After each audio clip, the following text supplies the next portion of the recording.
Welcome, folks, to tonight's news program. Tonight, we've got a packed program for you covering everything from updates on the Mormon-related crime stories that are happening right now to the LDS giving machines. We'll also run through major news highlights of the week and engage in a panel discussion on the LDS Church's significant land ownership. Stay tuned for an insightful and diverse lineup.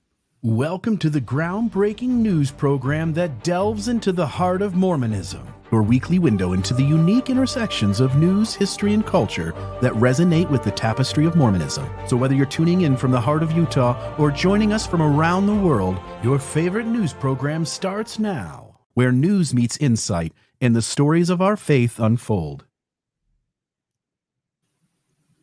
All right. So in our first segment, we're going to hear from seasoned journalist Lauren Matthias. With a decade of reporting for major news agencies, major news networks, Lauren brings a wealth of experience to our conversation. Currently, the executive producer of the Hidden True Crime podcast, Lauren is no stranger to delving into the depths of impactful stories. Lauren, what is happening in the news around Mormon crime?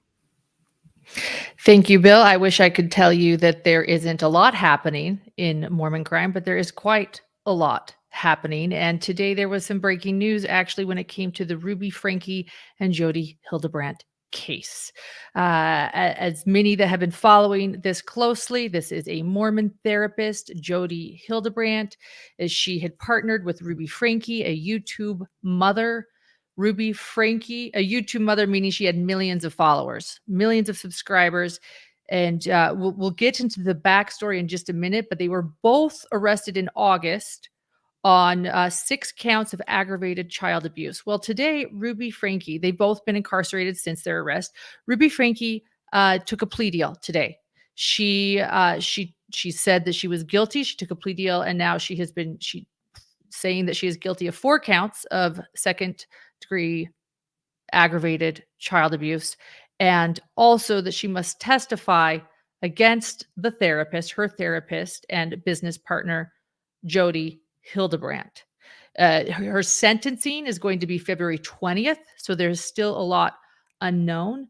But I think today, what we all learned, I think that a lot of people following this case, we were aware that a plea deal was on the table. We were aware that she was going to plead guilty and that the exchange would be to testify against Jodi Hildebrandt. We thought we might know a little bit more. Again, we're going to have to wait until February 20th for her sentencing to find out what's going to happen to her. But what we learned today was really upsetting. We learned a little bit more about what her children went through. And, I'll read a bit of this. This is actually the plea deal here. This is it, all of the documents. There's 10 pages. But before I read, I just want to give a trigger warning because it's really upsetting. Some people are censoring it on their channels because it's heartbreaking to hear what these children, Ruby's 2 children, went through. Before we get to that, though, Bill, I might switch things around for you. You and I went through this timeline, how we were going to do this and run down these slides, but I'm thinking that maybe let's give the 3-minute background to this story. I have a video that I filmed in front of Jodi Hildebrandt's home in southern Utah back in August, a week after their arrest. Let's play that so that we're all up to date. And then I'm going to share what we learned today as far as the abuse that these children suffered. Does that work to switch that around? Maybe. It does. Give me 1 second. I'm just okay. Yeah. Well, while you do that, I'll just say this too. There was everybody was waiting for this. Here it is. We'll play this and then I'll get back to what I was sharing. I am actually in front of right now. That is got a sound issue. Give me 2 seconds. And let's see if we can fix this. I am actually in front of right now the house of Jody Hildebrandt in southern Utah, Ivins, Utah. This is where a 12-year-old boy escaped out of a window with duct tape around his wrists and around his ankles, ran to a neighbor's house and asked for food and water because he was malnourished. This is the house where Ruby Franke's two children were being held, a 10-year-old girl and a 12-year-old boy, a very brave 12-year-old boy. I'm going to flip around so you can see this house and so I can tell you a little bit more about what went on here. This is a very private area. The houses are far apart. If there was a lot of noise coming from the home, I would not be surprised if people did not hear it. So the 12-year-old boy escaped, ran to a neighbor's simply asking for water and food because of the boy's condition. So he had severe deep lacerations and he looked underweight. They called the neighbors, called police. Thank goodness. I'm going to put these on. I have a bit of a headache.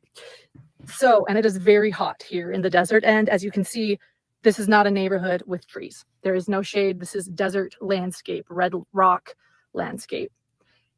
So they called police, and he had long-term medical stay. By the way, this happened August 30th. It was a little over a week ago, Wednesday, because of the depth of his lacerations, not from the duct tape, from rope being tied around him. So they mentioned that he has duct tape on his wrists and on his ankles. But then they state in the probable cause that because of deep lacerations from rope being tied up, that he had a longer medical stay. Now, when they got to the house, police got to the house, they found the 10-year-old girl, the Franke's little girl, Ruby's little girl. And she, for 4 hours, refused medical care, which tells me there is some brainwashing going on here. It took 4 hours for medical personnel and for police to convince a 10-year-old girl to attend to her. That, to me, is heartbreaking. She was also malnourished. The reason that Jody Hildebrandt was charged with 6 counts of aggravated child abuse is because they saw that the children were in her direct care, in her house, back here, her $3 million house. Did I mention this house was worth $3 million? I can't even remember if I did. $3 million home, it's listed. So they were in this house, in her care. But something else that's also written in the probable cause that everybody's talked about, including Adam Steed, our interview with Adam Steed. And then on Mormon Stories, I recommend everyone listening to Mormon Stories, listening to Jody Hildebrandt.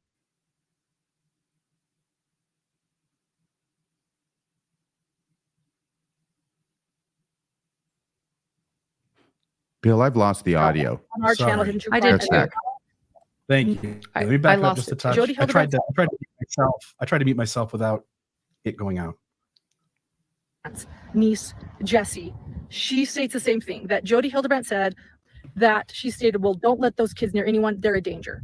Both Adam Steed and on our channel, Hidden True Crime, as well as niece Jessie, Jody's niece Jessie, on Mormon Stories, both stated that they are not surprised by this comment by Jody Hildebrandt, because whenever she is confronted with something she might have done, or abuse or cruelty, she then points the finger and makes herself try to look like the victim, and makes the victim look like perhaps a perpetrator, or that something is wrong with them, that's her tactic. Of course, in this case, it's not going to work. And in fact, the probable cause mentions that she states this to kind of say, well, obviously she knows what's going on. She knows about the abuse. And I agree. That statement is really damning. A sign. So thank you for playing that. I just wanted to give everybody a background here. What we just heard there is traumatic enough. People were very grateful to see that these two women were not just arrested, but that these children didn't lose their lives, and that this brave boy escaped. So today, with the guilty plea on the table in exchange for testifying against Jody Hildebrandt, this is what we learned Ruby Franke's two children went through. I'm going to pull it up here and read it. And I believe you also have a slide with this. But I'm just going to pull it up here. Oh, here we go. I can probably even read it from the screen here. Actually, I'll pull it up right here. So 4 counts. She pleaded guilty again to 4 counts of 2nd-degree felony aggravated child abuse charges from approximately May 22nd, 2023 until August 30th. 2023 in Washington County, Utah. The defendant, Ruby Franke, intentionally or knowingly inflicted and allowed another adult to inflict serious physical injuries upon her children that were ages 9, EF, and 11 through 12, RF, as more fully described below. Count 1. The defendant's actions involve the physical torture of RF. Initially, RF was forced to do physical tasks for hours and days at a time. These included wall sits, carrying boxes full of books up and down stairs, and working outside. Eventually, RF was forced to do outside labor without shoes and in the summer heat. Again, St. George, Utah, southern Utah in the summer heat. He was forced to stand in the direct sunlight for several days. He was forced to remain outside at all hours of the day and night for extended periods of time. These actions resulted in repeated and serious sunburns with blisters and sloughing skin. RF was denied adequate water for several days, and he was required to remain in the summer heat, and he was punished when he secretly consumed water. He was denied sufficient food, and when given food, he was given very plain meals, as in rice and chicken, while others in the house ate regular and more flavorful meals. He was isolated from other people and denied all forms of entertainment, including books, notebooks, and electronics. In addition, after RF attempted to run away in July, his hands and feet were regularly bound. Binding included being tied to the defendant and to weights. Many times, the binding included using 2 sets of handcuffs, one on RF's wrists and one on his ankles, and at times, with RF lying on his stomach, ropes were used to tie the 2 sets of handcuffs together so that his arms and lower legs were lifted off the ground. The bindings resulted in injuries to RF's wrists and ankles, where the handcuffs cut through the skin and damaged the muscle and tissue. These injuries were treated with homeopathic remedies and covered with duct tape, and then the bindings were placed on top of the duct tape. Specific instances of abuse committed by the defendant included kicking RF while wearing boots, holding his head underwater, and cutting off oxygen by placing her hands over his mouth and nose. The actions described above caused severe emotional harm to RF due to the fact that they began in May and escalated throughout the summer months. Additionally, the defendant and another adult regularly sought to indoctrinate RF and convince him that he was evil and possessed. This is seeming to be a trend in the LDS crime world right now, that children are evil and possessed. I just want to throw that out there. And that he needed to willingly be obedient to avoid punishments, and that the punishments were necessary to repent. He was also told that everything that was being done to him were acts of love. Count 3, the defendant's actions also caused severe emotional harm to EF. Other than binding and the specific instances of abuse RF was subjected to, EF was subjected to the same treatment as her brother. She was isolated and forced to do physical tasks, remain outside, and denied food and water. She was repeatedly told she was evil and possessed. There we go again. The punishments were necessary for her to be obedient and to repent, and these things were being done to her in order to help her. EF was convinced that she was evil and that she needed to go through these things in order to repent.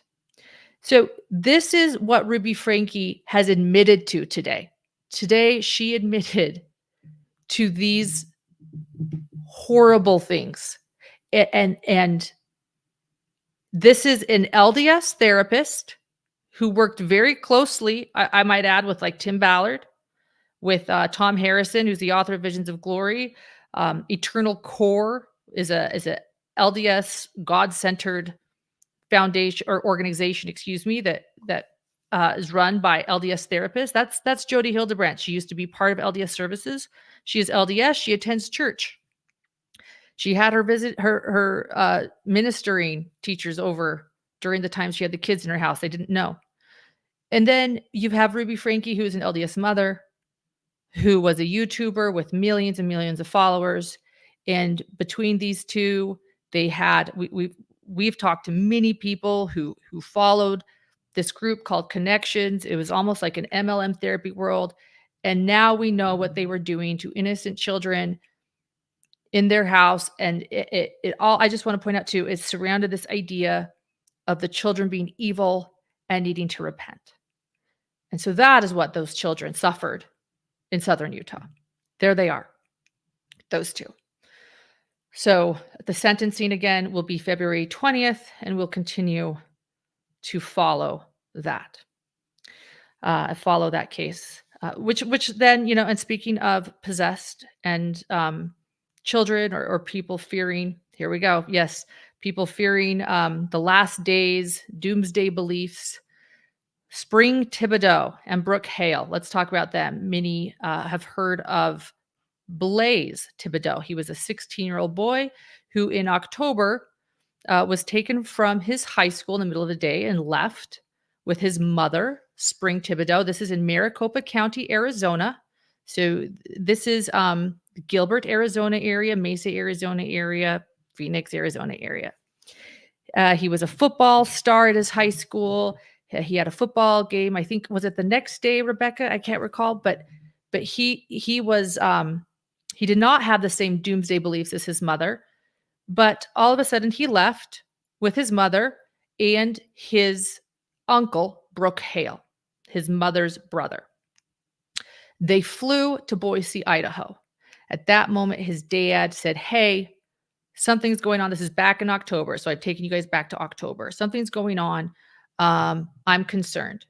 Arizona, who had this exact same scenario happen with the Daybell case. It was like deja vu for law enforcement there in Arizona when Lori Daybell left with her children to Idaho as well, acted swiftly. Luckily, they arrested the pair, Spring and Brooke, at the Alaskan border, Canada-Alaskan border, and Blaze was returned safely to home. These two have been in custody ever since, but this week, here's the news, they were extradited back to Arizona, both of them.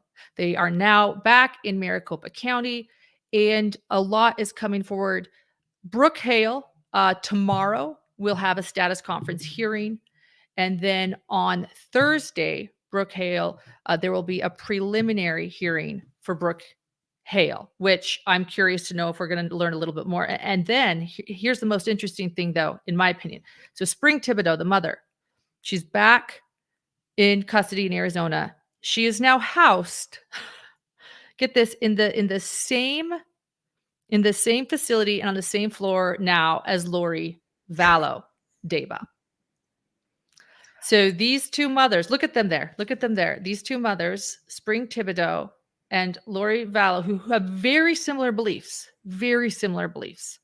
about the last days, this sort of doomsday Mormonism. Visions of Glory is a book they both knew, both from Arizona. They are now on the same floor. And the reason they are, Lori Vallow was convicted of killing her children in Idaho just this year. But she was extradited herself just recently to Arizona to face charges in the murder of her husband, Charles Vallow, because he was killed in Arizona, where the children were killed in Idaho. So she's just been extradited back to Arizona herself, and Spring Thibodeau has now been extradited back to Arizona, and there these two women are together who remind us so much of each other. And there they are.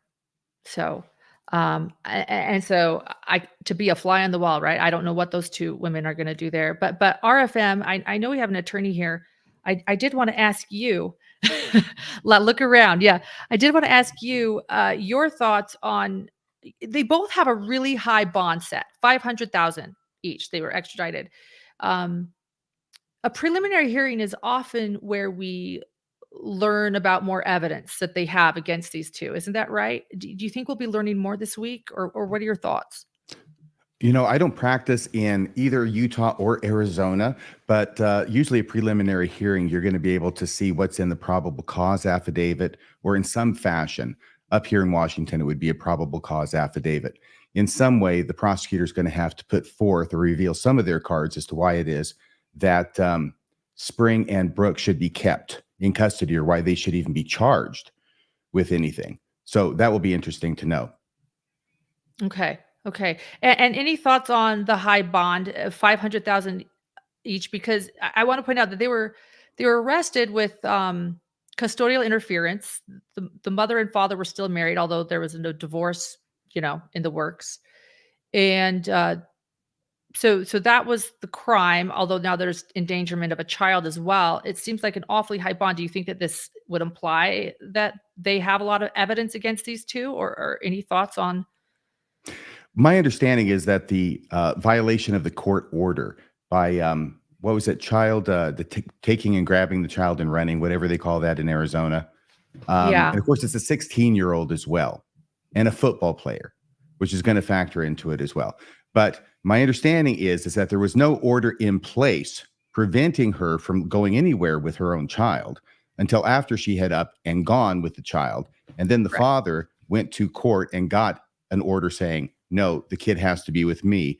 And so they were able to go and get the child based on that. I think that charge is probably going to have to be dismissed at some point, because unless the Constitution means something different in the state of Arizona than it does up here, you can't violate an order that you have no knowledge exists. Right. It's an interesting process they went through. And I want to point out though, and I think you have this slide, Bill, that one reason they were able to get this order of custodial interference after they fled was because of Lori Vallow Daybell. And honestly, in many ways, it shows that Arizona has learned their lesson. They did not act swiftly when it came to Lori Vallow Daybell. Charles Vallow was murdered and they weren't arrested. Lori Vallow was given a victim's advocate instead of, being arrested, and they were able to leave to Idaho where the kids were murdered. And in many ways, a lot of people, I think, do blame Arizona for the death of the children. Many people believe that the children could have possibly been saved had Arizona acted swiftly. So I think this does show that Arizona is changing how they act when it comes to LDS women and their doomsday beliefs. Yes, and to answer the question you put more directly to me, I expect $500,000 is a lot of bail, but they want to make sure they get them, they bring them back. And that was the main point of it. I would expect that at the first bail hearing held by these individuals with their attorneys, that bail will probably be substantially reduced and a no contact order put in place if there isn't one already saying you can't have contact with Blaze. Okay, thank you.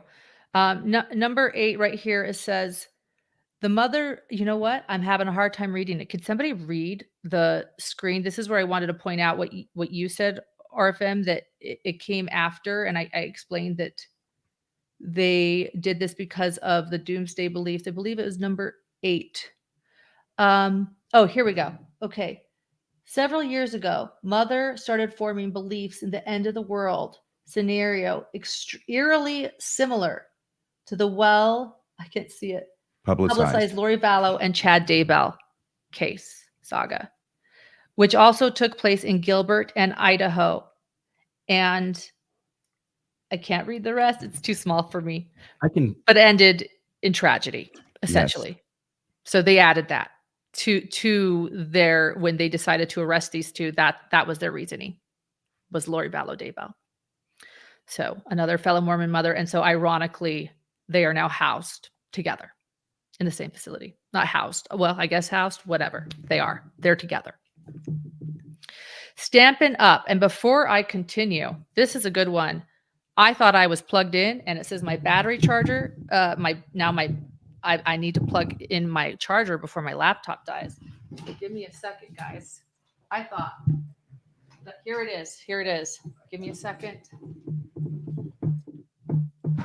I know Lauren's been busy with that laptop all day long today, reporting on her own YouTube channel, Hidden True Crime.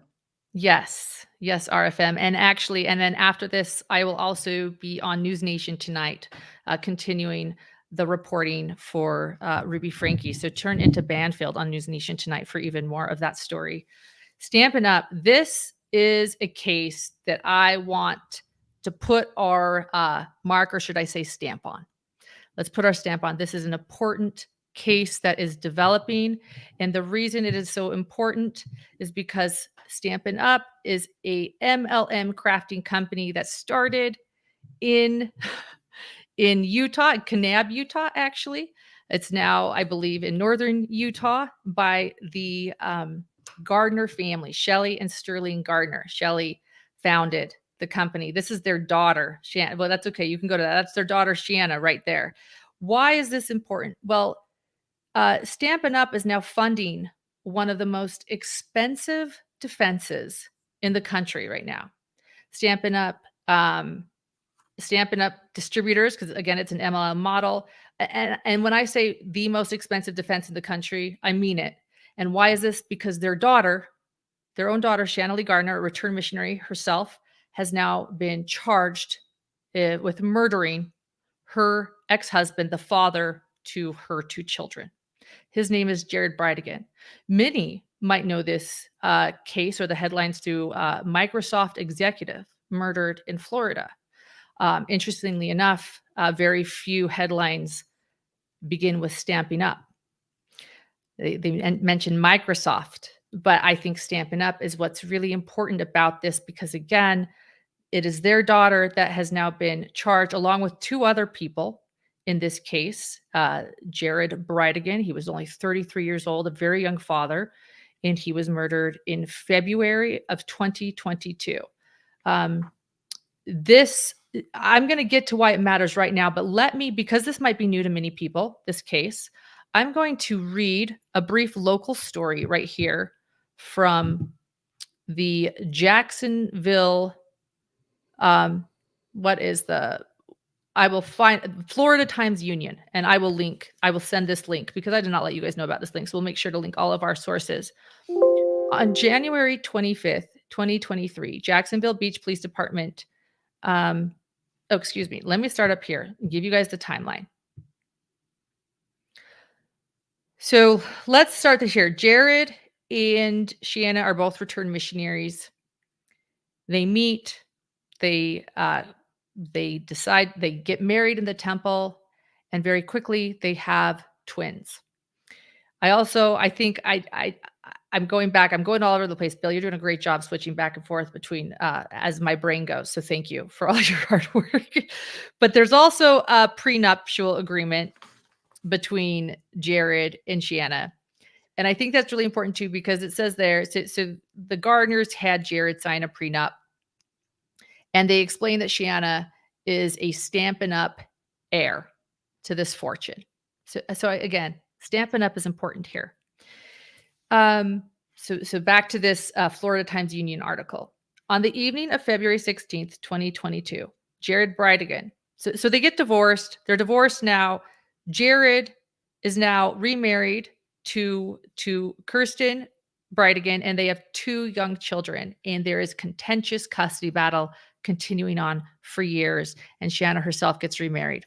Okay, so here we are. It's February 16th, 2022, and Jared Bridegan had just dropped off his 9-year-old twin son and daughter to his ex-wife's home in Jacksonville Beach and was headed back to St. Augustine, where he lived, with his 2-year-old daughter in the car. He stopped because a tire on the road near the exit of Sanctuary neighborhood.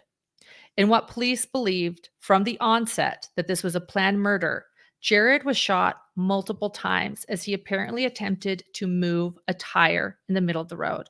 His vehicle's hazard lights were still blinking, and his 2-year-old daughter was sitting in her car seat, unharmed, but clearly devastated.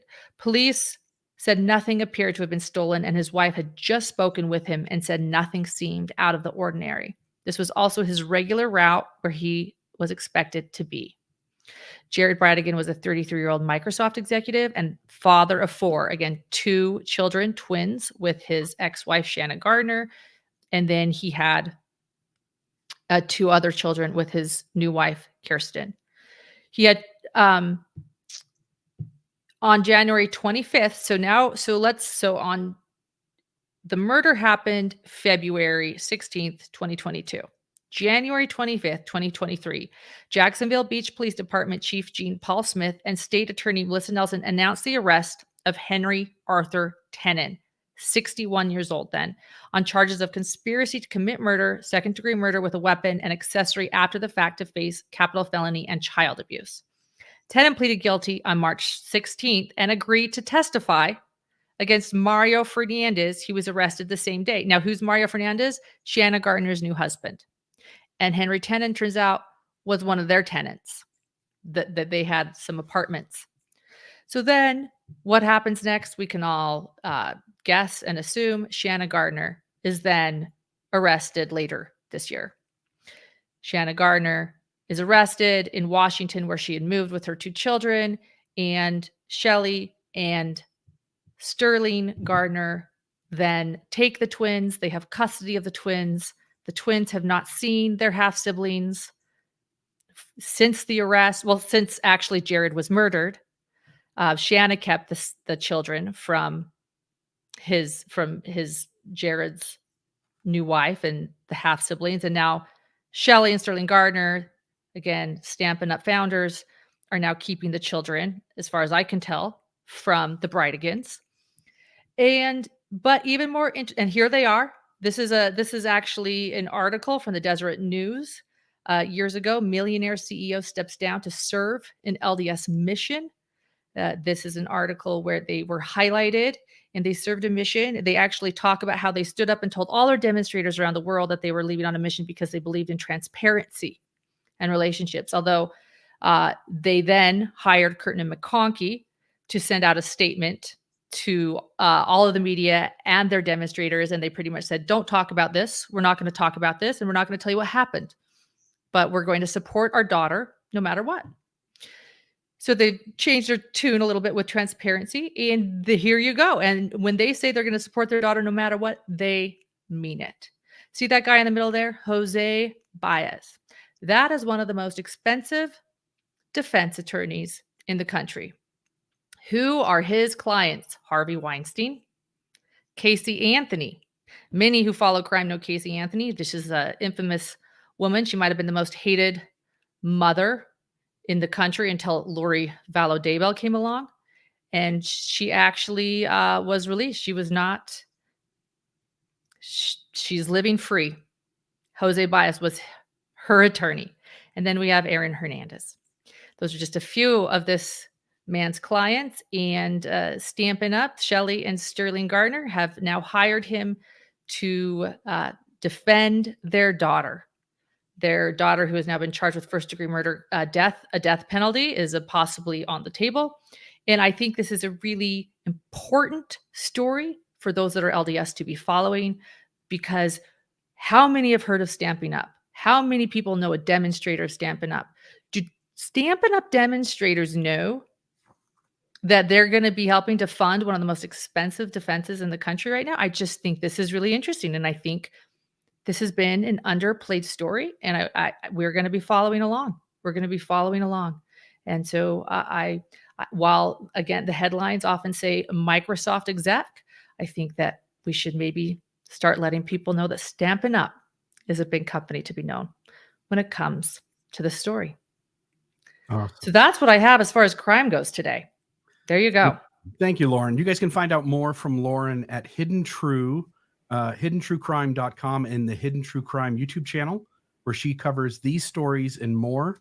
Now turning our attention to other significant news from the past week, we've got Radio Free Mormon. RFM has extensively covered the Tim Ballard and OUR the events in the news that have been going on. And tonight he brings us that and more. RFM, what do you have for us?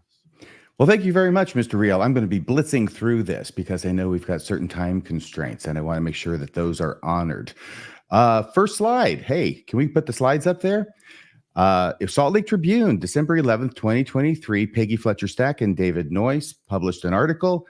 They want us for the work, but they don't want us to be visible. LDS women react to stand removal. We can go to the next slide. Thank you. For more than a decade, by the way, these are excerpts from the article itself. For more than a decade, women's leaders were invited to sit on the stand facing the pews during Sunday services among some Latter-day Saint congregations in the San Francisco Bay Area. You may remember that we did a panel discussion on this at Radio Free Mormon a couple of weeks ago. It was an uncontroversial tradition until October, when an area president of the Church of Jesus Christ of Latter-day Saints ordered an end to the practice. Now, for some reason, the Salt Lake Tribune is continuing its practice of shielding the identity of this area president, who is a 70, whose name is Mark A. Bragg with 2 G's. Just want to put that out there. In the first article, they masked his identity. They mention only his title. In the second article, this one, they're doing the same. The move, not quite done yet. Thank you. The move felt arbitrary to many members and was made without consulting any of the women affected, all of whom were devout believers. After a Salt Lake Tribune story about the edict, many women in the region and across the country are writing letters, and this is the update. to church headquarters in Salt Lake City, explaining why the tradition had been good for women in a faith governed by men as a sign of inclusion and gender equity. Now, there's also some questions and answers from two individuals who are female leaders in the LDS Church in the Bay Area. How did you feel when you heard that this practice had been discontinued, the practice of having female leaders sitting on the stand? Lauren McNeil, a current Relief Society president in Sunnyvale, California, answered, "I was hurt and wounded. I lost several nights of sleep. Our local leaders have been amazing. They always want to draw a distinction between the local leaders and the general leaders, i.e. Mark A. Bragg with 2 G's. It seems like the local leaders have really been going out of the way to try and do everything they can while still having to yield to the commands of their seniors in the church. Our local leaders have been amazing. They have struggled with this change as well. They did not want to do it. They've seen the blessings and how positive it is overall." By the way, that is a classic definition of the LDS Church, when you have to do things that you don't want to do simply because someone above you in the ranking division tells you you have to. They didn't want to do it, but they have. And Lauren McNeil says, "I was angry. They, church higher ups, i.e. Mark A. Bragg, want us for the work, but they don't want us to be visible. And that really felt personal. Yet it wasn't really about me. It's not about me sitting on the stand. It's about us representing the sisters' voices and being a part of the equation and the great work that the church does. Did the area president ever talk with you or other women leaders to make the decision?" McNeil says no. Well, actually, she says the information was given to our stake president, who oversees a number of congregations, and then it was left to the stake presidents to deal with it. My bishop personally spoke to over 35 individuals before he did anything. Did the authority give you a reason for this change? Amy Jensen, who served as a young women leader in Lafayette, California, said, "Not a clear or explicit one, no. The reason that I heard from my male leadership was that it was about uniformity." Have you launched a letter writing campaign to the general women's leaders in church headquarters? Jensen says, "But when I started thinking," by the way, these are excerpts from the interview, and you can see the longer responses in the article that's provided, and you can hear all the responses in the, what is the Salt Lake Tribune's podcast? Mormon Land. Thank you, Mormon Land, where they actually interview him. These are excerpts from that. So Jensen said, "But when I started thinking about how to reach more people, I decided to write an open letter to the general women presidents of the church, expressing how much this tradition had meant to us and hoping that they would hear my voice. I invited other people to sign on. We've had about 2,000 people add their name to the letter from more than 20 countries. It's not about recognition, but it's actually about being recognizable." McNeil said, "It's a validation of the contributions that sisters make, not just any individual, but it speaks to all of them. I mean," and I added this because I think this is a really great point that had never occurred to me before. "I mean, like my husband doesn't even know who the stake primary president is. She could walk past him on the street and he wouldn't know who she is, right? Because there's no visibility. But the stake president would never walk past him on the street without him knowing. So in other words, but the stake president would never pass my husband on the street without my husband knowing, hey, that's the stake president." So a Tribune commentary proposed Latter-day Saint women stay home from church on March 17th, 2024. The reason being not because it's St. Patty's Day, but because it would be the 182nd anniversary of the Relief Society's founding as a sort of protest, which it looks like happens to fall on a Sunday. "Would you support that?" McNeil said, "I think we should show up, but do nothing. No conducting the singing, no teaching, primary. Just show up and then let everyone see how well a Sunday operates without the sisters." And finally, what would you ultimately like to see happen on this issue? Jensen said, "One of the young women who wrote a letter said, I'm okay with uniformity." Remember, that was the reason that was given for getting the women off the stand, was to have uniformity throughout the stakes and wards of the church. And this young woman turned that statement on its head, I think, and said, "I'm okay with uniformity, so let's just have all of the stands everywhere have a woman on them." I think that would be pretty great. Do you think it was strange, RFM, that Bragg's name, I mean, obviously we leave names out sometimes when we're talking somebody who's innocent in a story, victims sometimes, especially underage. But in this instance, it's the person who's sort of at the top of causing the trouble in terms of what they visibly see. Do you think it's sort of strange that they leave him out? I think it's clear that whatever the reason behind it was, that there was a choice that was made.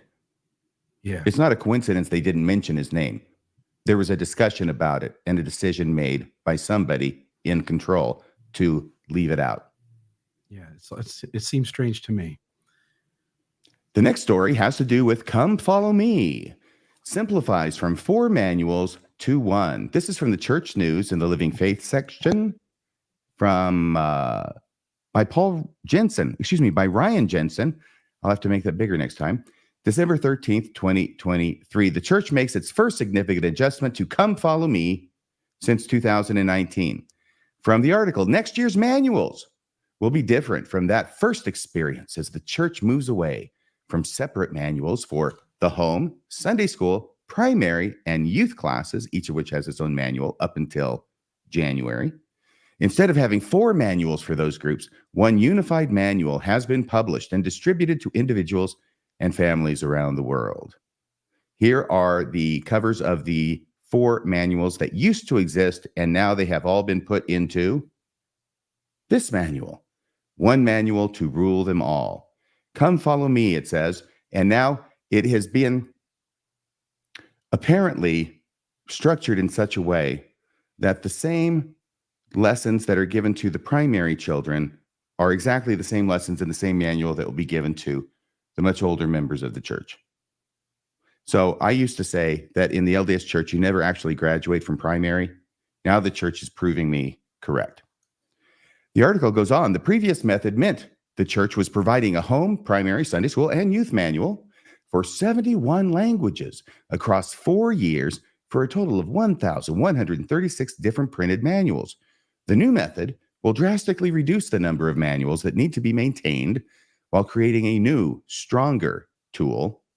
New and stronger, that's what it says, and certainly dumbed down, that meets the needs of the growing church. Well, if it's going to meet the needs of the growing church, it will have to be dumbed down, I suppose.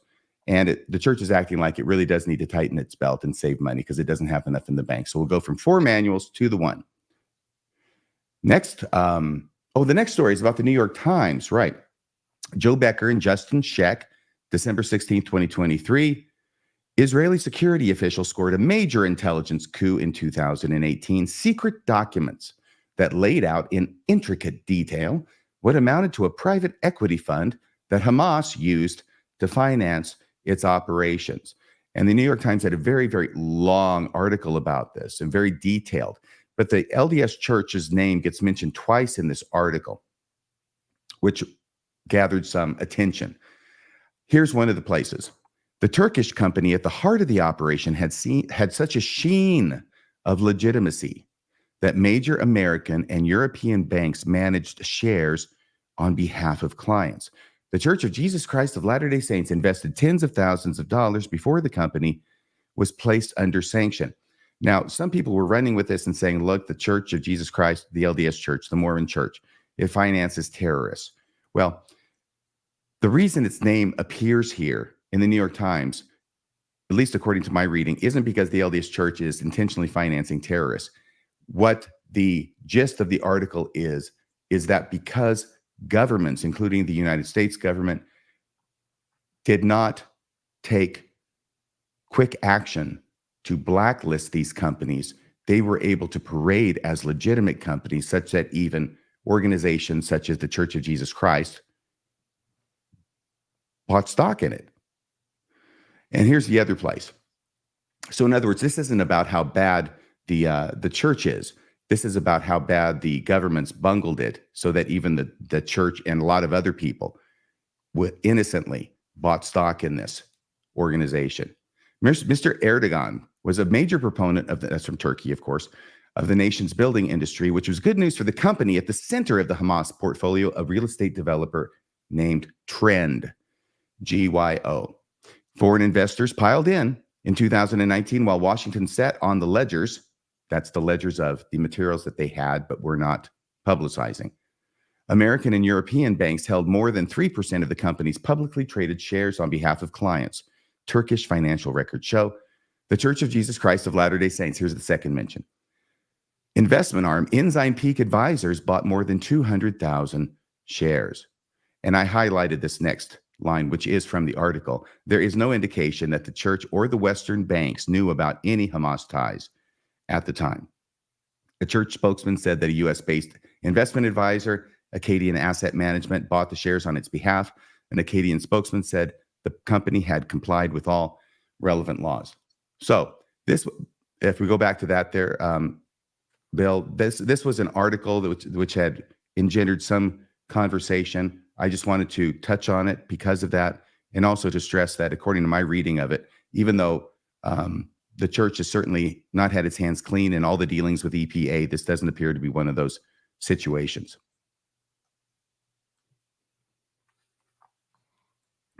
Continuing on. Okay.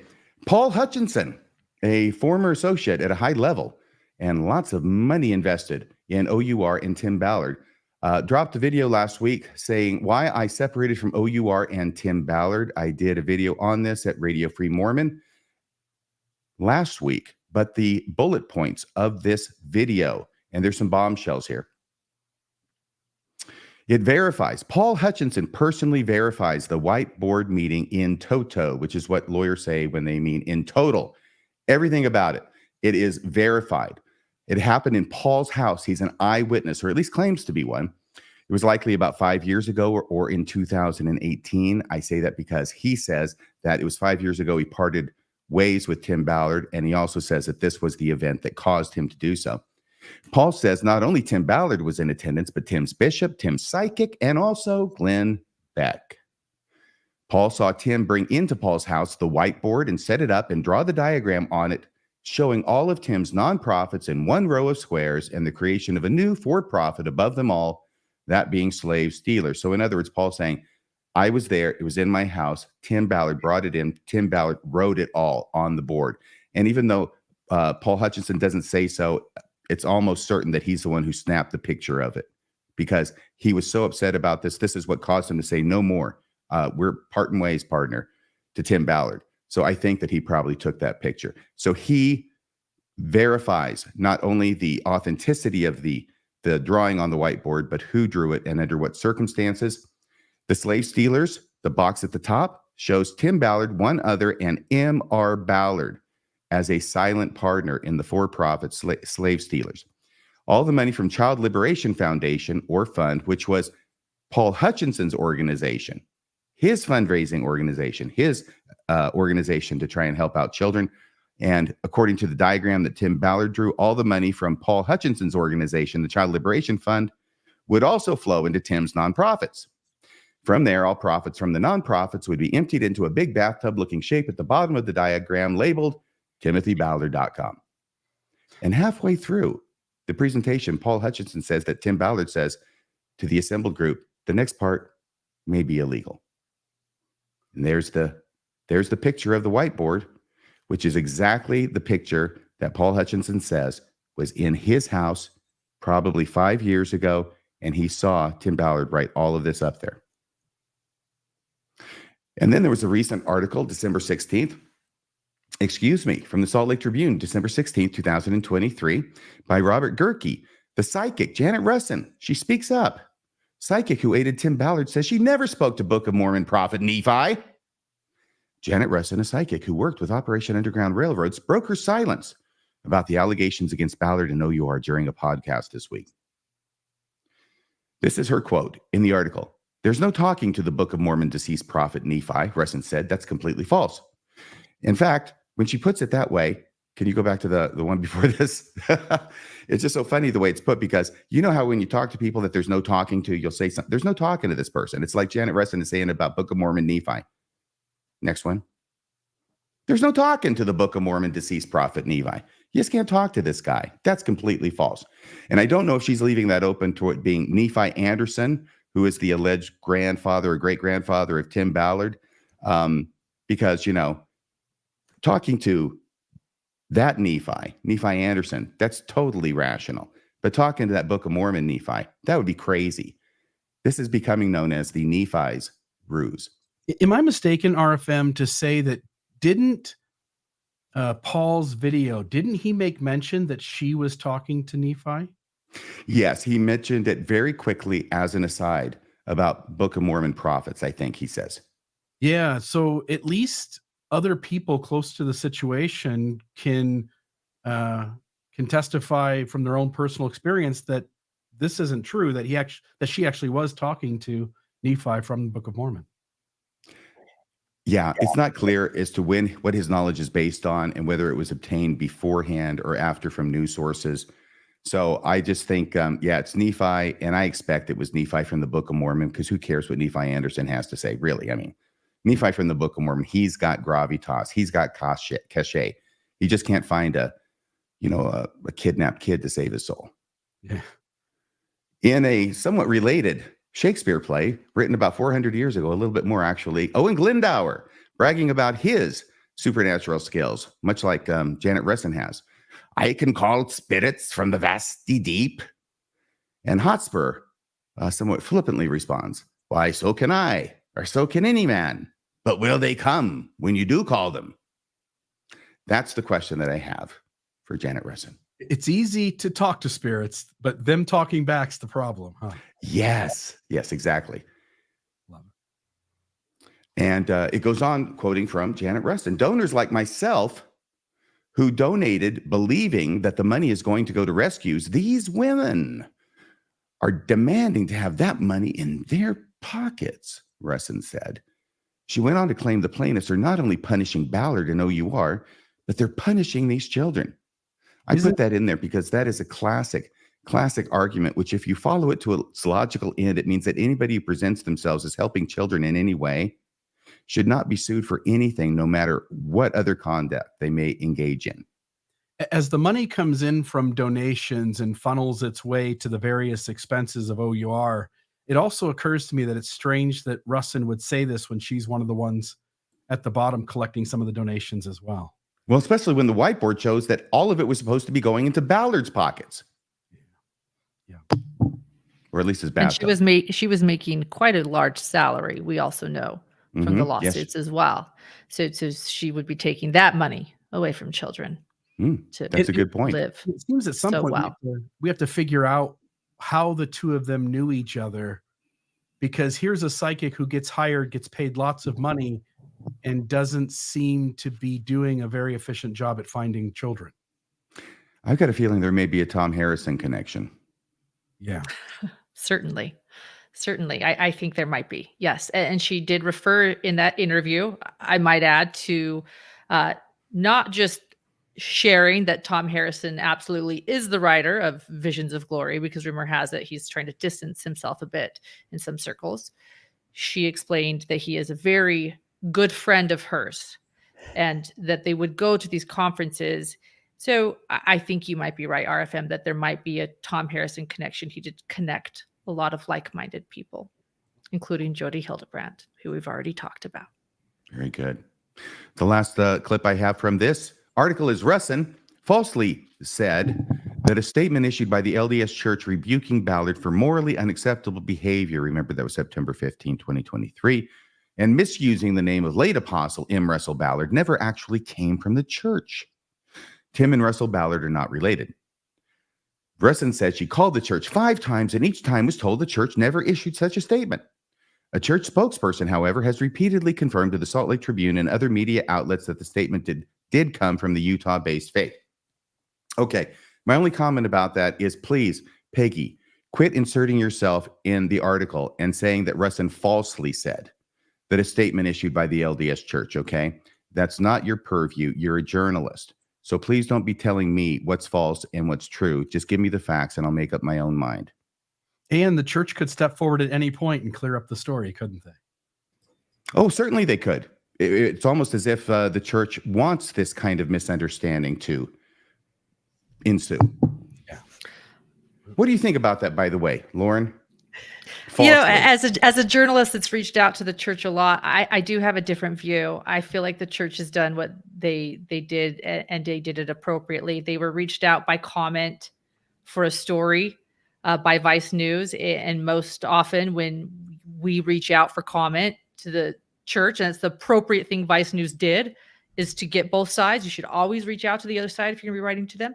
They responded to Vice News, and they put that comment in the article. This was not a statement for the church newsroom. It was in response to Vice News asking them a question. And then when other news agencies followed to confirm what the church said, they reiterated and shared once again this statement with additional journalists who reached out to the church. I don't see that there was ever a reason to put it on the church newsroom when that is for events and changes in, protocol or the giving tree, the little foreshadowing of of what we're going to be talking about. But and I think actually I like the Peggy put falsely in, because there comes time in this day and age with conspiracy theories and misinformation. It's true that it used to be that we didn't have to say falsely or that somebody is lying.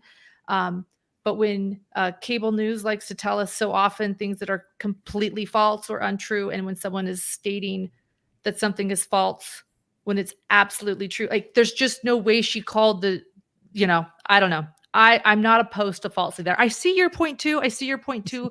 Let's let us decide and just stick with the facts. But it's just, to me, mind-blowing sometimes that the way people have questioned Vice News, other journalists in Utah who have received the same statement from the church, and it was done, I think, in the appropriate way. See, my point of view on that, and I'll leave the falsely as something that we have a bit of tension there, but that's okay, because I see your point too, especially half of yours is my side anyway. But this whole thing about if you are the church and you have issued a statement about somebody who is controversial like Tim Ballard, and he's very popular among the members of your church, and you've got all these members of your church who are publicly saying, I don't believe this came from the church, why on earth would the church not make it official through an official announcement? In other words, make a special case for it in order to let your members know, yes, we really said this, unless they're afraid that that's going to cause more blowback from the members who really love Tim Ballard. It's like they're trying to play both ends against the middle here. I guess it depends on what's official to everyone, right? Because to journalists, to me, official would be sending it to every news outlet in Utah, which would be quite official, which is what they did, right? I mean, it's a news comment. It's something that the news should run, and all of the news in Utah that covers the church ran it, and they sent it to all of those journalists. I mean, I don't know if it gets more official than that. All they need is the spokesperson to come out and say, yes, it's real. Right. However, I feel in Utah, among a lot of members, the only official source is the church news or the church newsroom. And until they hear it from there, they are not going to believe it, no matter how credible any other source is. Either way, research is not the answer. So that's right. And I can hardly wait to hear about this giving machine. What is that? Is that something the LDS Church is involved in, Rebecca? Is it? I don't know. Yeah, I'm very excited to talk about this. And I appreciate Lauren and RFM and your stories. There was so much news this week. It was just crazy. We were like, which story we're going to cover? What's going to happen? So I'm glad that we were able to kind of hone it down to some of the more important ones. Happy holidays, everybody. The LDS Church has, well, let's go to my next slide really quick. We're going to talk right now about Christmas giving, and then another sort of related, almost twisted opposite article about giving back. So if we can go to the next slide, we will start by talking about the LDS giving machines. You've probably seen these. If you haven't seen them, you've probably heard about them. They're not red boxes. I noticed that somebody in the chat prior to us starting said, yeah, it's like a red box. It does kind of look like that. But these have been put up by the LDS Church since 2017. And I think I'll start by reading a little bit of an article. I've done some of my own research into this. Oh, I'm so glad I printed this out on my own paper because, again, like Lauren said, we have to make our slides bigger. So this was an article that was actually from the Church News last year at the end of the season. So it kind of has all the stats from last year. Of course, this year, the stats are not in yet. So it says expanded location, mobile versions, and generous givers to the Light the World giving machines during the 2022 Christmas season means that millions of people worldwide will be blessed in 2023, which is where we are now. The giving machines, located in 28 cities and across 6 countries, drew an estimated of 425,000 donors from November through the 1st of January, according to a report published March 21st on the churchofjesuschrist.org. From those donations, more than 3.2 million healthy meals and 13,000 boxes of fresh produce will feed the hungry. Nearly 32,000 children will receive school supplies and class instruction, including 2,900 scholarships for tuition and housing. More than 516,000 children will be vaccinated against polio and measles, and this is my favorite part, and I think this is everybody's favorite part, more than 38,000 chickens, 25,000 ducks, and 3,700 beehives, because we are the beehive state, will provide families with long-term nutrition and income potential. So if you're not familiar with what a giving machine is, it's the giant red box where you put in your credit card and you can choose services, goods, products to go to families in need. Exactly. I'm assuming most of you are familiar. So let's go to our next slide. The Light the World giving machines have now raised, and again, this was from last year because it's ongoing right now this year, they've raised $22 million from 1.5 million donors in 6 years, said Carl Cheney, the initiative's manager in the missionary department of the Church of Jesus Christ of Latter-day Saints. Now, that's very interesting to me that somebody in the missionary department would be giving these stats.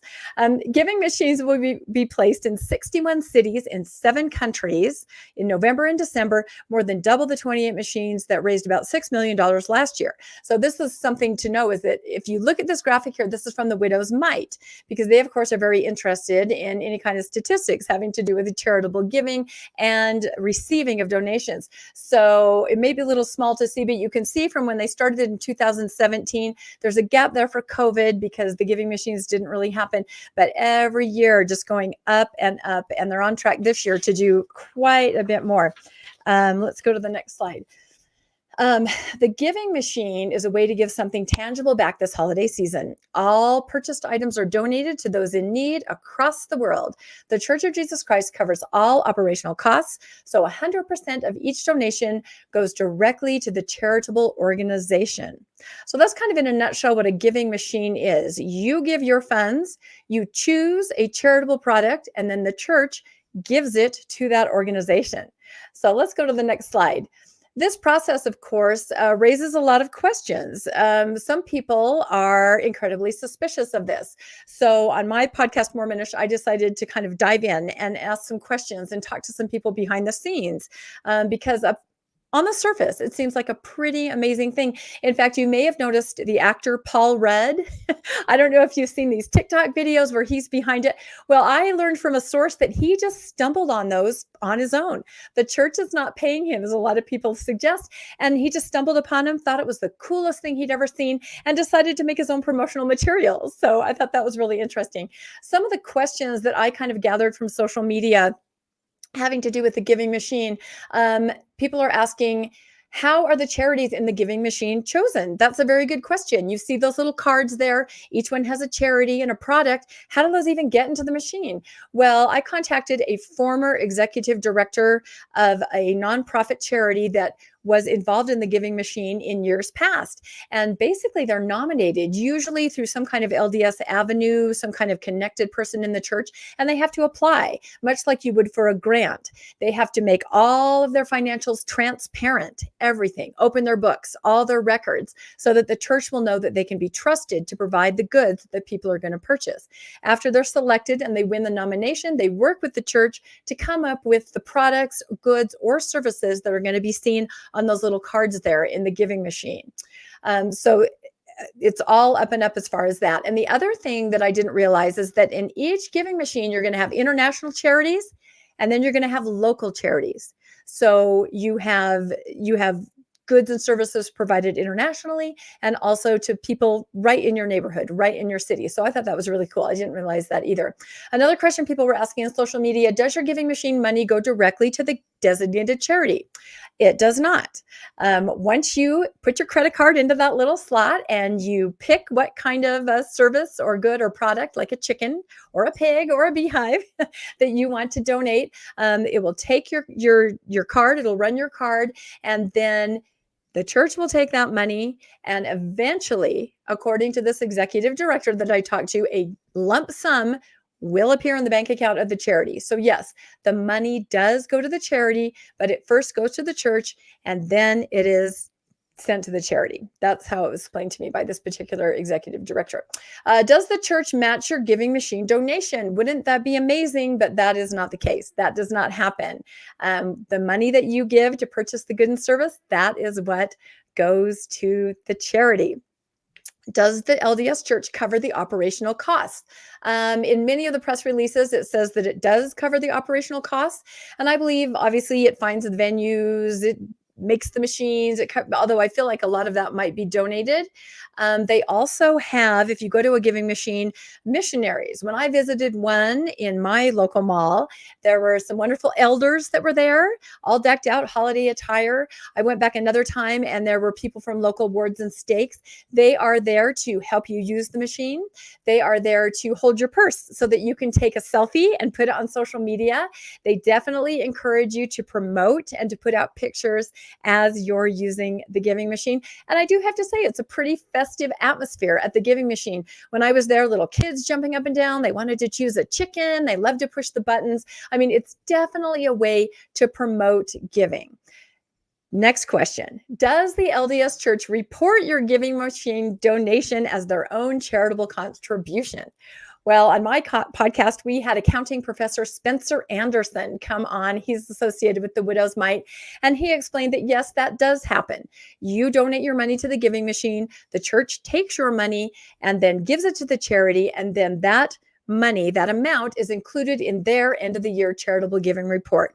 Now, according to Spencer Anderson, it's kind of a drop in the bucket. It's a very, very small compared to all of the charitable giving that they might report that year. So I guess the bottom line is you can look at it however you want to look at it. Yes, the money does, and the goods and services do go to people in need. Yes, the church does report it as their own charitable giving. Could you just donate directly to the charity? Yes. Is it easy and fun to go up to the red machine and put in your credit card? It is. So there are kind of give and take and different ways to look at it. Now, when you do run your credit card, I will tell you this, a little sign comes up that says, would you personally like to cover some of the operational credit card charges? If you hit yes, that means that you're paying for it. If you hit no, the church does have to cover it. So in that way, they do bear some of the costs. So pros and cons. I don't know. What are you guys' thoughts very quickly? Any thoughts on giving machines? RFM? Oh, I think you nailed it with the guy who's in charge of it, the guy who's over at the missionary department. I know. All roads in the LDS Church lead to the missionary department. I think anybody who's been a member for any amount of time knows that's true. Yeah, I think that's true. Have you ever come across one, Lauren? I have. They're all over where we're living, and people seem to really enjoy them. My thought, if Paul Rudd likes it, so do I. That's all that matters. The Rudd endorsement. That's it. Right. Sold. That's it. Have you seen them, Bill, or used them? I have not seen them anywhere other than in images online. I do find it sort of strange that an entity which is adamant that it not in various ways be transparent or lay out its books requires that those charities that are part of its program here be open with its books and transparent. That sort of caught my eye. Yeah, it is interesting. And the executive director that I had talked to said, we understand how that works. And again, most charities are so used to applying for grants that they're very proud of their transparency. They're proud of their books. Everything's up and above board. So they're more than happy to share. So, but they're on track this year to do even so much more than last year. So it's really growing incrementally and I should mention that they kicked off the whole campaign with a giant Times Square, every billboard lit up with the giving machine and messages from the church. So was that the one where they all said 1, 2, 3, let's go shopping? It was similar to that. Yes, there could be some little parallels there, and some people do question the commercialization of charitable giving. You don't see a lot of other churches who do a lot during the holidays and year round. You don't really know what they're doing. It's very under wraps, but they're doing it. So that could be a question too. So again, love them or hate them, but the bottom line is there are good services and products going to people in need during the next year. So you can look at it that way. All right, now that was the giving. Let's talk about taking back. On my podcast, we also did an episode on this a couple months ago. We'd been kind of following this story over the summer, and it actually appeared in the Tribune a couple days ago. So I was excited to dive more into this. So this involves a $2 million donation from the LDS Church to the First Americas Museum. This is in Oklahoma City, Oklahoma, and it is a gorgeous museum. If you can look at that picture right there. Let's go to our first slide. So basically the article is called Thanks, but No Thanks. Native American Museum returns LDS Church's $2 million gift. And this happened a while ago. Like no one has really heard anything about this. I got wind of it kind of in the middle of the summer, but this has been very much under wraps until Peggy kind of shone a light on it right here in this article. If you can go to the next slide. So she says, in a much publicized move, LDS Latter-day Saint leaders announced a $2 million donation to the First Americans Museum in Oklahoma City. Several Native American Latter-day Saints participated in the 2021 event, the Church News reported, along with Oklahoma City Mayor David Holt, City Councilwoman Nikki Nice, and other civic and tribal leaders. Native Americans have been moved around so much from different places that a lot of our families have lost contact with each other, Museum Director James Pepper Henry said in a new Church News release. Having a center here is a way for us to connect our families together again. And this was a big event. I've read several articles about this in Oklahoma newspapers. I talked to someone who was there. The Stakes put together choirs ahead of time. Kyle McKay, your friend and former mission companion, RFM, presented the check. There were talks. It was choir numbers. President Nelson broadcasted a big fireside to everybody talking about how amazing this would be. Now, 2 summers ago, no, actually, I think it was just last summer, in North Carolina, an International African American Museum opened. The church had done the same thing, donated $2 million. Family History Center was going to be built. In this case, it was built. You can go online and you can see this prominent Family History Center with the Church of Jesus Christ of Latter-day Saints written there, staffed by LDS missionaries, service missionaries there in this museum. So this is what was supposed to happen in Oklahoma at the First Americans Museum after this wonderful, display of giving. Let's go to the next slide. Henry, the director, said at that time he hoped to have the center up and running by the summer of 2022. Within weeks of the announcement, however, the museum returned the gift. Now, this may have happened, but no one really knew anything about this. The agreement between the First Americans Museum and the church related to a grant in the amount of $2 million for the creation of a family history resource center will be discontinued, Perry wrote on the museum website. FAM, First Americas Museum, will return the grants fund and will suspend plans to develop the center until further notice. We thank the church for their understanding and generosity. Now, this is interesting to me because when I dug into this, I wrote letters to the museum. I wrote letters to the church. I wrote letters to the general authority that I learned was over this. I scoured the museum website for any kind of notice of what had happened, and I never found this statement. So I don't know if it's a late edition, but it was not there last summer when I was researching it that I could find. But what I did find were a lot of articles about the initial giving. So that was very interesting. Let's go to the next slide. So what did happen? And Farina, I actually had a phone call with her over the summer, a wonderful person who has a lot of insight into this. The episode was a mess of misunderstanding, explained Farina King, a Latter-day Saint and associate professor of Native American Studies at the University of Oklahoma. Family history is big in Indian country, King said, but establishing a center at the museum would need to be done in the right way so everyone will benefit. A family search center, she said, was supposed to be a celebration of coming together where everyone cares about families, but there was not enough discussion between the parties, King said, before the announcement of the contribution.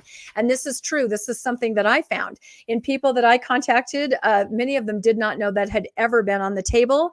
And there were some definite opinions about what that would mean. So that was kind of interesting. Let's go to the next slide. Locals wondered if they could trust the LDS Church, where the money was coming from. King said, were there strings attached?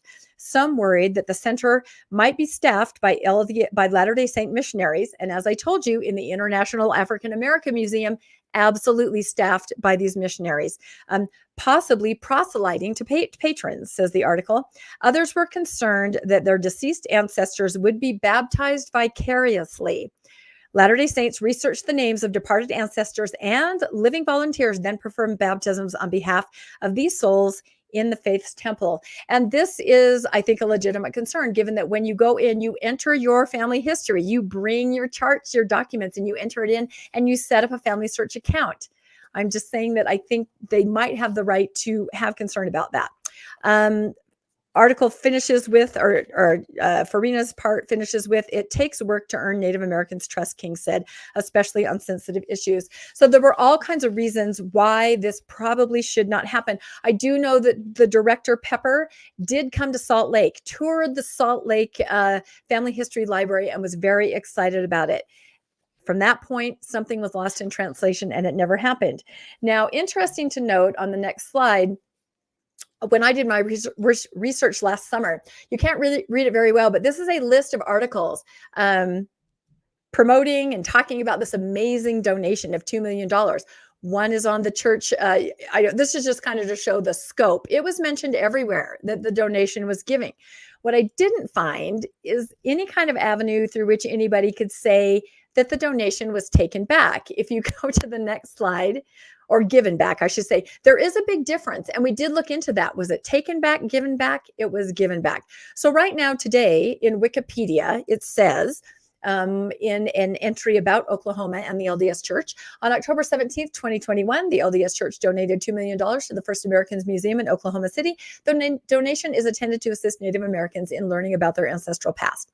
So there it is. That is right there on Wikipedia today, still talking about the donation. And I do know that the church does have the ability to add and take things from Wikipedia, because I've seen things appear very quickly that have to do with things in a more positive light with the LDS Church.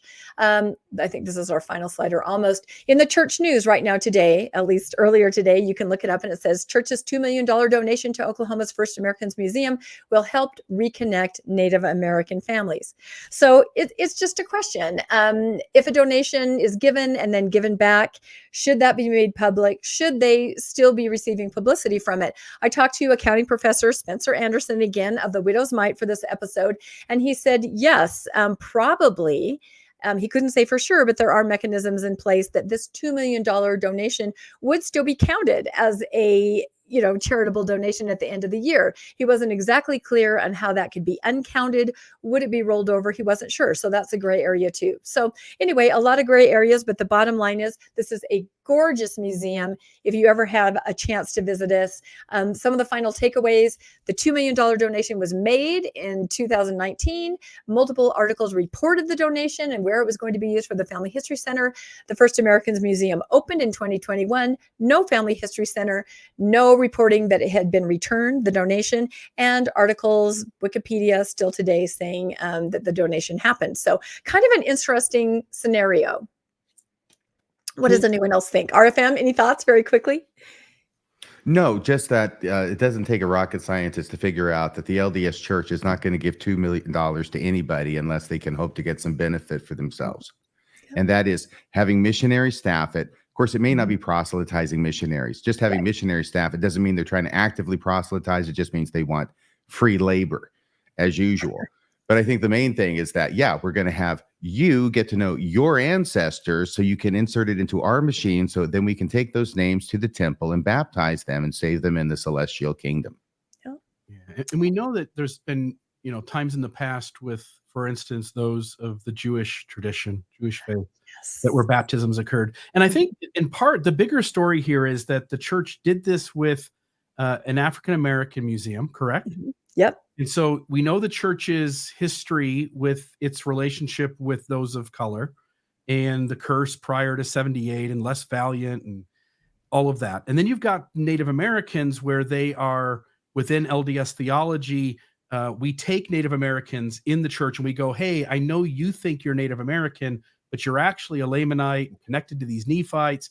And it sort of encourages them to set aside their Native American history as secondary to the church's history it gives them. I grew up in the church, as a young adult. I spent most of my time in Ohio, and a lot of our membership were Native American and Hispanic people, and they all referred to themselves as Lamanites. And I on some level, I'm a little bothered by the church going in amongst groups in which it sabotages their own narrative, their own narrative about them and their people, and doesn't really clean the air by coming forward and saying, hey, yes, we've set up these 2 family history centers, and one never got done, but we set up these 2 family history centers, and somehow we need to convey to these people that we have a different idea about who they are than they have about who they are. And it sort of seems tricky, sort of seems deceptive to go in amongst these peoples, collect their family history data with an ultimate goal in the church's head of like, I know these people aren't who they think they are. They're something a little different. And that seems unhealthy on some level. Yeah, no, and you're not wrong. And some of my sources, I ended up having sources in Oklahoma. Who knew? So strange that I knew people connected. There were some very strong feelings exactly along the lines of what you described. They didn't really talk about that so much in the article. They alluded to it, but exactly what you said, Bill, extremely strong feelings about we do not want this here because of the past. So excellent. Well, I would say thank you to both of you. Thank you, RFM. Thank you, Rebecca. You can find Radio Free Mormon and his coverage of Tim Ballard and OUR at, if you just look for the playlist on YouTube of Radio Free Mormon.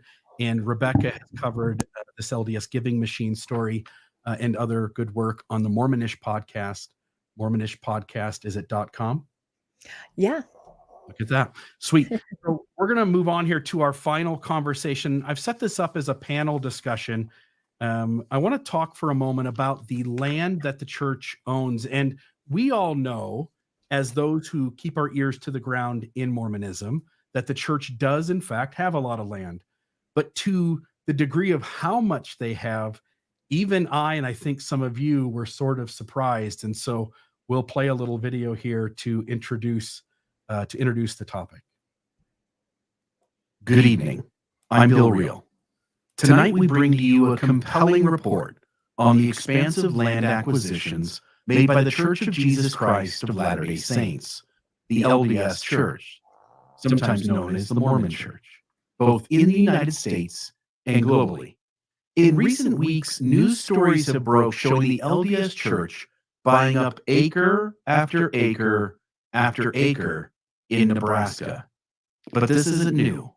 Over the past decade, we have seen stories of the LDS Church buying up large portions of land and property in Nebraska, Florida, Hawaii, Washington, and essentially every other state, and even overseas, to the point where the Mormon Church owns the most valuable property portfolio in America, with at least $15.7 billion in holdings. In Florida alone, the LDS Church is poised to become the largest private landowner, and to even create a city, raising questions about the church's intentions and its impact on local and national landscapes. They have even outpaced and outbid notable figures like Bill Gates in this battle over land. But the inquiry doesn't stop there, as the purchasing continues, prompting questions over the church's overarching strategy. Tonight, we'll delve into the possible motives behind the LDS Church's extensive land portfolio. Does it serve a religious purpose, or is there a larger agenda at play? And more importantly, what are the potential implications for the local communities in the nation at large? Our panel will discuss the ethics of religious organizations such as the LDS Church owning vast amounts of land. Should religious institutions be permitted to hold such extensive real estate, and what could be the long-term consequences? Stay with us as we unravel the mystery behind the LDS Church's land acquisitions, exploring their impact and the broader questions they raise.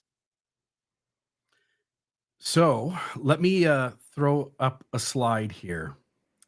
The Mormon Church owns the most valuable property portfolio in America. This is a religion. This is a nonprofit that owns so much of the country that outside of perhaps the US government, it essentially owns the most value in the land that it has. Not necessarily the most land, but the land that's got the highest value at 15,700,000,000 in holdings. Another one here, the Mormon Church will soon own more private land. This was back in 2013. They probably have surpassed it by now. Owns more private land than anyone in Florida. And you can see there the various colors on the left representing various types of property or land that they hold. And on the right, what percentage of each state that they hold. And often it's, 0.5, but in some places such as Florida, I think it's 1.75, Utah, it's 1.6. My question for the three of you, the LDS Church owns the most valuable portfolio in America and is likely the largest private landowner in Florida. And they continue to purchase land, meaning they will become one of, if not the largest landholder in other states going forward as time moves on as well. And is it appropriate for a religion or a nonprofit to own this much land and property? Your thoughts on the information when you first saw it, and your thoughts on whether it's appropriate for a church or a nonprofit to get this involved in public land ownership. Anybody? Well, I think you missed one of the news articles that I saw. The headline on the news article that you didn't get, the title was, "Now is the great day of my power." Okay. Everything that a Christian church should be doing, the LDS Church is not doing. Everything that a Christian church should not be doing, the LDS Church is doing. And I meant to say those reversed, and I hope I did, and I didn't goof it up. But no, this is crazy. The church is now playing Monopoly, which is a great analogy that you came up with, Bill. This is what they're spending all their time doing, is buying and selling and laying waste their powers. They are playing Monopoly because they can. This is the attraction. This is the allure of money. And this is why one of the truest statements in all the Bible is that the love of money is the root of all evil. And along with that is that you cannot serve God and mammon. I used to wonder, how is it that you can't serve God and mammon? What's the problem? Can't you be financially motivated and still serve God? What the church is showing us, the LDS Church is showing us in real time, is that the Bible is true and that you cannot serve God and mammon. They've made their choice. They're going to serve mammon. And God is left at the curb. That's the way I'm seeing this. Yeah. Thoughts from you two? Every time I read a headline about the church's news of the land, I think of a Holy Grail where it says huge tracts of land just everywhere. And I remember watching a documentary on Scientology years ago, before we were really aware of the holdings and the land holdings or any of it. And they talked about a similar trajectory, so much money that they didn't even really know what to do with it. They were buying buildings everywhere. And the buildings, I think they called them education centers. They were just kind of empty. There was nobody there. They were decked out, they were furnished, but there was nothing there. They didn't know what else to do, but they were buying up, city centers, all kinds of land. So, I just feel like maybe it's a trajectory when churches get so out of control, so massive. What else is there to do? Yeah. Lauren? I'm still admittedly processing my opinion. I actually really value this panel and this discussion. I find it interesting. I'm still collecting facts, and I think I want to be the person right now that says to everyone out there listening and learning that it's okay to not have too strong of an opinion right now. I am leaning back and I am listening. I think where my mind is right now, if you want to know, and maybe it's because of what I've been covering the past 4 to 5 years, which is, Mormonism, doomsday preppers. I think a part of where my brain is right now is wondering what they believe. We are the church. It is the Church of Jesus Christ of Latter-day Saints, right? This has always been about the last days, from the naming of this church. And I think where my brain is going is, what are they thinking? Aren't they selling also in Missouri? Didn't we say that they're selling some land in Missouri? Adam Onday Amen. So they're selling the land that was Adam Onday Amen territory. And now we're purchasing all of Florida and a bunch of land And yeah, it could just be simply the fact that they have money, but I'm trying to think. So why real estate? Is this an extreme prepping pursuit? The more land we own, the better. I don't know. I'm just throwing out some thoughts in my brain, and I am going to simply say I am listening. I am learning. I am fascinated. You guys have done some incredible journalism tonight, by the way, I want to say. And that's where I am. I'm taking this in. I'm letting it simmer, I guess you could say. Well, I think you raised a great point about the fantastic journalism you've heard from us tonight. No, seriously, I think you raised a great point about bringing up their selling Missouri. Mm-hmm. So if we didn't already think this, and I did, which is that this is simply another of many investment strategies. They're wealthy enough, they can buy up all this real estate. Real estate has always been a very good long-term conservative strategy because the value is always going to go up over time, regardless of what may happen in the short term. Over the time, it's always going to go up. And the fact that they're selling Missouri, I mean, come on, guys. It's obviously an investment. This has no religious connotations. There's nothing about God in this. It's all mammon. And you also raise the point that you're thinking about all this prepper stuff. What is the church doing? What is it interested in? All I observe is that while they're buying up all this land and all these other investments in stocks and bonds and everything else, right? They are completely ignoring the festering corruption which is within its own church body. They don't say anything about it at general conference. They give no warnings to people. They are content to allow it to continue to grow and to have these stories happen that you reported on, Lauren. And all I can do is observe that, and from that draw the obvious inference that they're more interested in investing than they are in the purity is not the right word, but I'll use it anyway. The purity of their own body and keeping such harmful elements. It's not just purity and law of chastity stuff. It's keeping actively harmful elements out of it and making sure everybody knows not to have anything to do with it. Yeah, I just want to know, Rebecca, you mentioned Scientology. If we were, as all of us are either Mormons or ex-Mormons sitting here having this conversation, if I was putting up a 3-minute video where I talked about how Scientology owned the most valuable landholder in the United States, wouldn't we be a little nervous? Wouldn't we be going like, ooh, exactly. Scientology? If the Jehovah's Witnesses were the ones that we were covering and they were the largest landholder in Florida, and I want to put up this next slide. If the Scientologists or the Jehovah's Witnesses were building an entire city in Florida that would populate 500,000 people, would we be going, ooh, we probably shouldn't do that? And yet, as Latter-day Saints or former Latter-day Saints, we sort of don't feel as nervous about our high demand fundamentalist religion as we do other high demand fundamentalist religions. And I am a little skeptical or cautious about what all that means. And you pointed out, Lauren, like, what's the long game here? And part of me, I hear this story all the time when we have this conversation around this particular issue and the amount of money that the church has accumulated. But if Jesus comes back in the way that we as Latter-day Saints or former Latter-day Saints have been taught that he's going to come back, he comes out of the sky and he goes to Jerusalem and he goes to New Zion or New Jerusalem here in the Americas, it seems as though the whole world for the millennium is going to sort of know that that's Jesus. Governments are going to bend their knee to the Savior of the world coming back. And hence, it seems like if he needed during the millennium to accumulate tons of land, and I can't really come up with why, it seems like he wouldn't necessarily need the church to do it on the front end, that he would be the Savior of the world returning and living amongst the people for 1,000 years. It seems as though he would have a plan, or his Heavenly Father would, to get something done. And so I'm sort of with RFM that this doesn't feel like a religious play. This feels like some sort of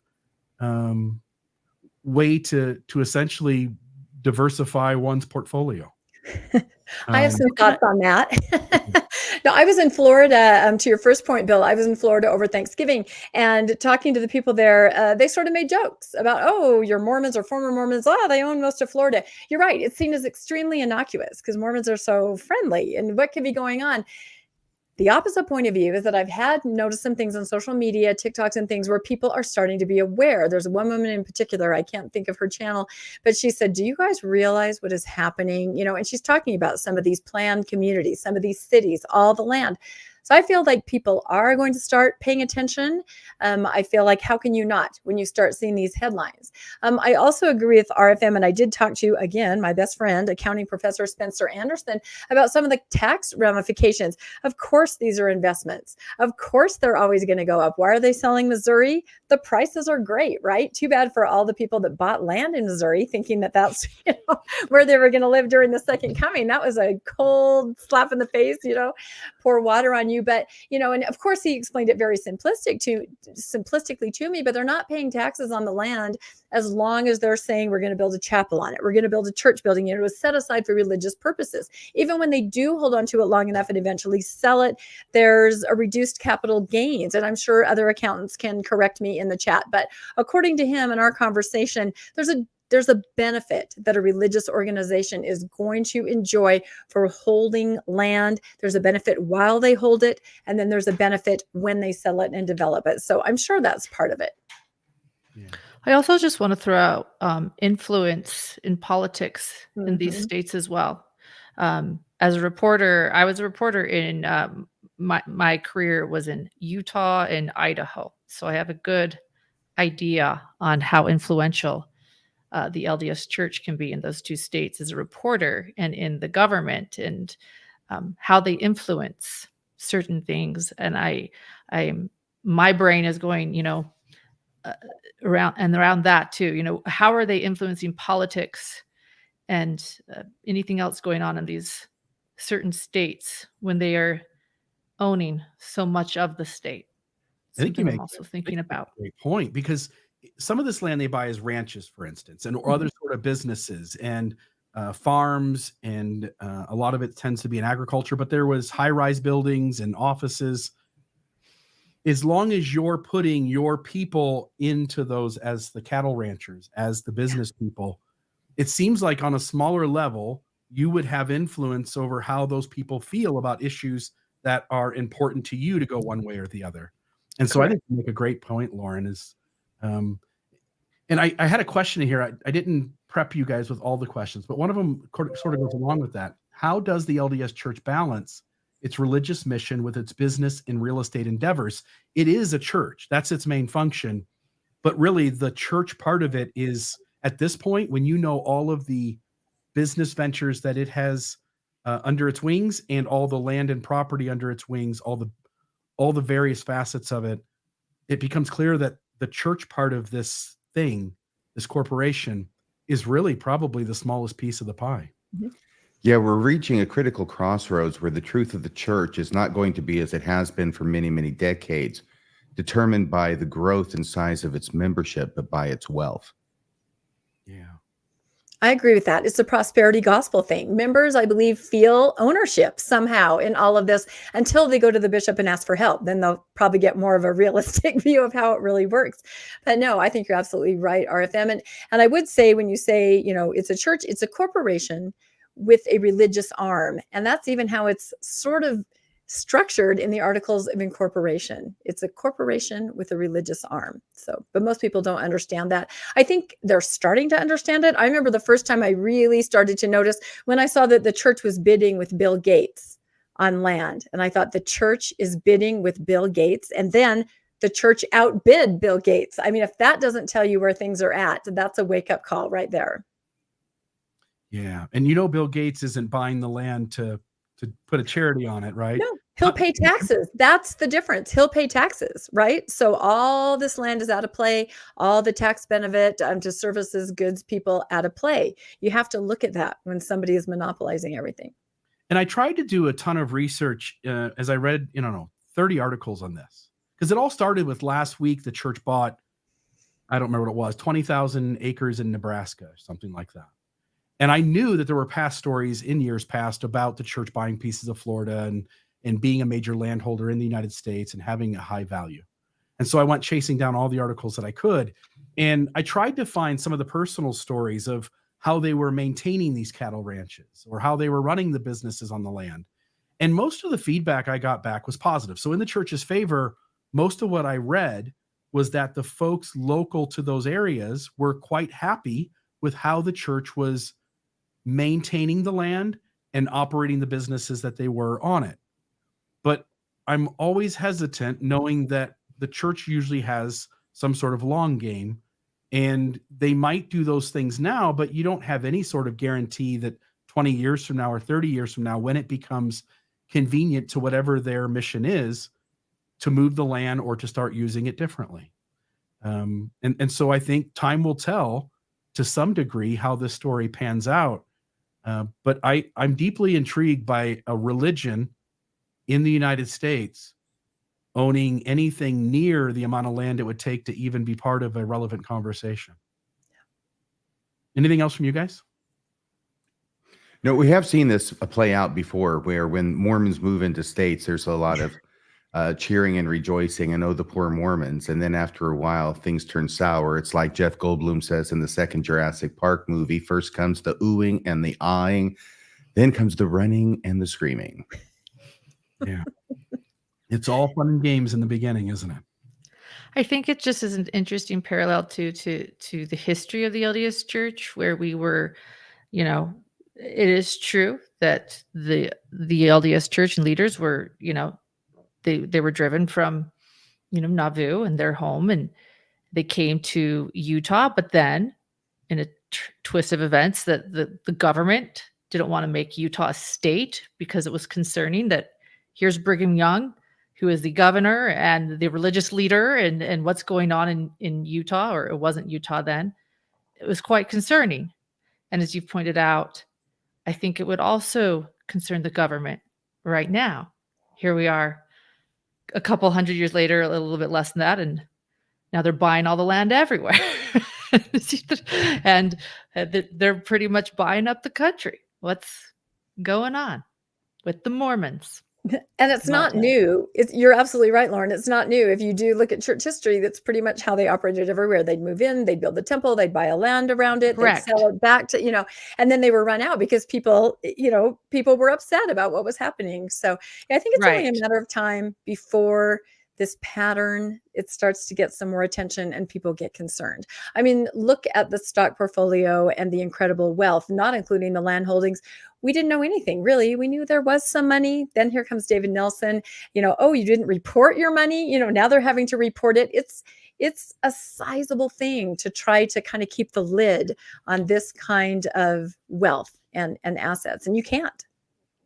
Yeah, I'll tell you, as one who has covered a couple of stories this year on land deeds, this might be the most important story on land deeds that we have to cover. So I appreciate each of you joining with me to have a conversation. I think some of these stories, Lauren, the crime stories that you covered tonight, are certainly important to all of us to be aware of, sort of the atrocities of violence that can occur when people are permitted, because again, we have freedom of religion, permitted to believe whatever they want, but sometimes beliefs can lead to harm.